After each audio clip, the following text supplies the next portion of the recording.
আবারও তোমাদের সবাইকে সাথীস কিচেনে স্বাগত জানিয়ে আজ তোমাদের তৈরি করে দেখাবো দুধ চিতই পিঠার রেসিপি।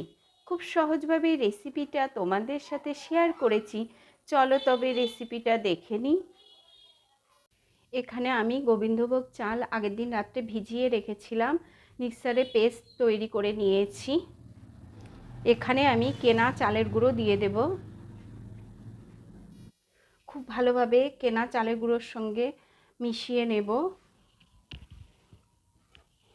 আর এখানে উষ্ণ গরম জল নিয়েছি, আঙুল ডুবিয়ে রাখলে সহ্য করা যায় সেরকম গরম জল।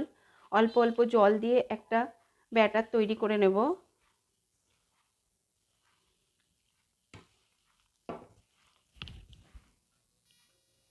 দেখো, অল্প অল্প উষ্ণ গরম জল দিয়ে ব্যাটারটা তৈরি করে নিয়েছি। এরকম হয়েছে ব্যাটারটা।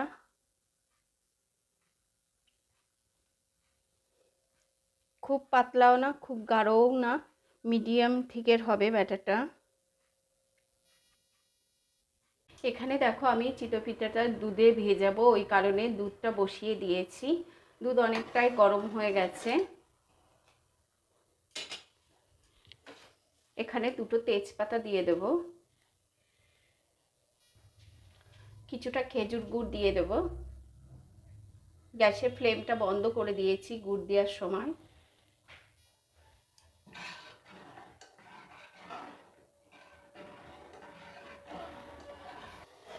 সামান্য পরিমাণে একটু লবণ দিয়ে দেব।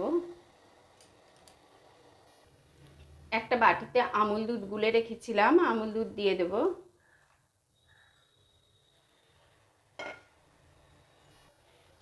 খুব ভালোভাবে দুধটাকে ফুটিয়ে নেব।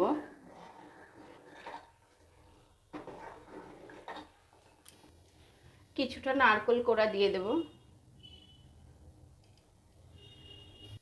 পিঠে ভেজানোর জন্য দুধটা আমার খুব সুন্দরভাবে রেডি হয়ে গেছে। আমি এখন নামিয়ে নেব একটা সাইডে। দেখো, এখানে আমি চিতই পিঠা বানানোর জন্য একটা প্যান বসিয়ে দিয়েছি, আর এই বাটিতে একটু জল আর একটু তেল নিয়েছি। আমি এখানে একটু ব্রাশ করে দেব।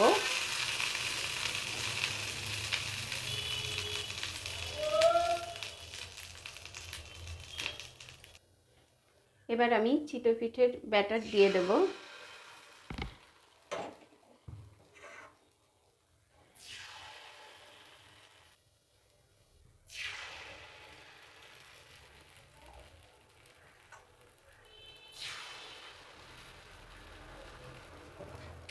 দেখো, সব পিঠেগুলো আমি দিয়ে দিয়েছি, এবার ঢেকে দেব। এবার আমি ঢাকনাটা খুলে দেব। দেখো কি সুন্দর হয়েছে। একটা একটা করে পিঠে আমি তুলে নেব।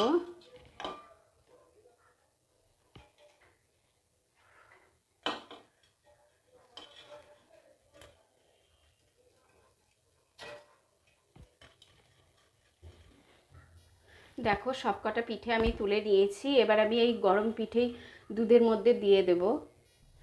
যতবার পিঠে বানাতে হবে ততবারই একবার করে এরকম অয়েল ব্রাশ করে দিতে হবে। আমি আবারও তোমাদের আর একবার চিতই পিঠা বানিয়ে দেখাচ্ছি।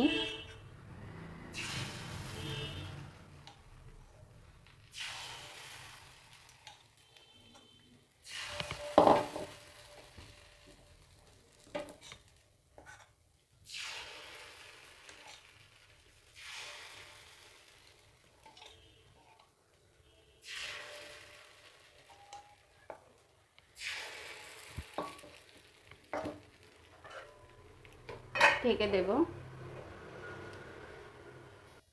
এবার আমি ঢাকনা খুলে দেখছি। দেখো, এই পিঠেগুলোও খুব সুন্দরভাবে ফুলেছে। আমি সব পিঠেগুলো একটা একটা করে তুলে নেব। আর প্রতিটা পিঠেতে দেখো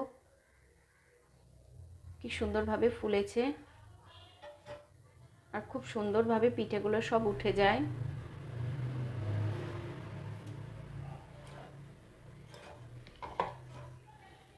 দেখো, এই পিঠেগুলোও আমি তুলে নিয়েছি। এগুলোও আমি দুধে ভিজিয়ে নেব। তারপরে ভেজানোর পরে তোমাদের দেখাবো কতটা সুন্দর দুধে ভিজেছে পিঠেগুলো। তোমাদেরকে দেখো একটা পিঠে ভেঙে দেখাচ্ছি কতটা সুন্দর জালি হয়েছে ভিতরে। এই পিঠেটা আমি দুধে ভেজাবো, এই কারণে আমি আগে থেকে দুধটা জাল দিয়ে রেখেছি। দেখো পিঠেটা আমি হাঁড়িতে ভিজিয়েছিলাম, দুধ চিতই পিঠেটা খুব সুন্দরভাবে পিঠেগুলো ভিজেছে। আমি তোমাদের একটু দেখিয়ে দিচ্ছি, দেখো পিঠেগুলো কতটা বড় হয়েছে ফুলে, ভীষণ টেস্টি। আমি তোমাদেরকে একটু দেখিয়ে দিচ্ছি, দেখো দুধ চিতই পিঠেটা কত সুন্দর হয়েছে। আমি এখন একটা তোমাদেরকে এখান থেকে কেটে দেখিয়ে দিচ্ছি পিঠেটা কতটা সফট হয়েছে, আর ভিতরেও পরিপূর্ণভাবে দুধের শিরাটা ঢুকেছে। তোমাদের একটু কাছ থেকে দেখিয়ে দিচ্ছি, দেখো পিঠের ভিতরটা কত সুন্দর জালি জালি ভাব হয়েছে। এই রেসিপিটা তোমাদের যদি ভালো লেগে থাকে অবশ্যই একটা লাইক কমেন্ট করে পাশে থাকার অনুরোধ রইল। আজ এই পর্যন্ত, আবারও আসবো অন্য কোনো রেসিপি নিয়ে।